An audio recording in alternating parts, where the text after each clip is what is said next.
पृथ्वीराज चौहान एक बहुत ही वीर शासक था।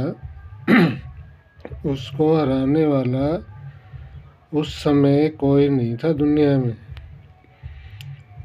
उसके अंदर 16 कलाएं विद्यमान थी, जिनमें सबसे महत्वपूर्ण कला थी शब्द भेदी बाण चलाने की विद्या। वो केवल ऐसे दूसरे शासक थे जिनके अंदर ये विद्या थी। इससे पहले राजा दशरथ के पास ये विद्या थी।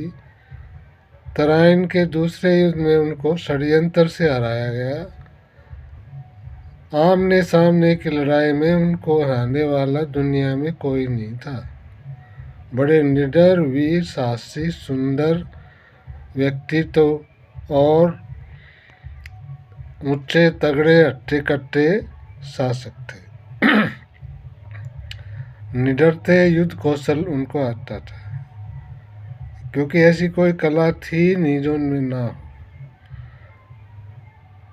उस समय लड़ाई के मैदान में एक गुप्तचर मौजूद था, जो उसके शासन काल में उसके राज्य में रहता था और उसने सारी जानकारी प्राप्त कर ली थी। उसका नाम था शेख मोइनुद्दीन चिश्ती। उसने सारा प्लान बनाया और वो युद्ध भूमि में उस समय मौजूद था।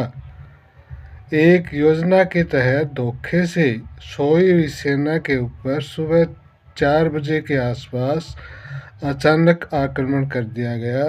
भगदड़ मच गई और सेना संभल नहीं पाई। कुछ संभली तो बात बनी नहीं।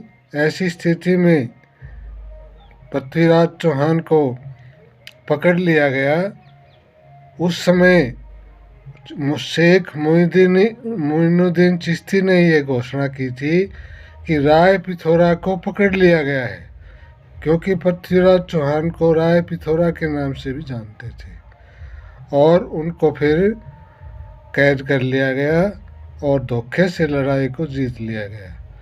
ये गलत है कि जयचंद ने सहायता की थी, गद्दारी की थी। ये वामपंथी इतिहासकारों का मत है, ऐसा नहीं था। उसको हराने वाले मुख्य षड्यंत्रकारी शेख मोइनुद्दीन चिश्ती थे। जय हो सनातन धर्म की, जय हो हिंदू धर्म की।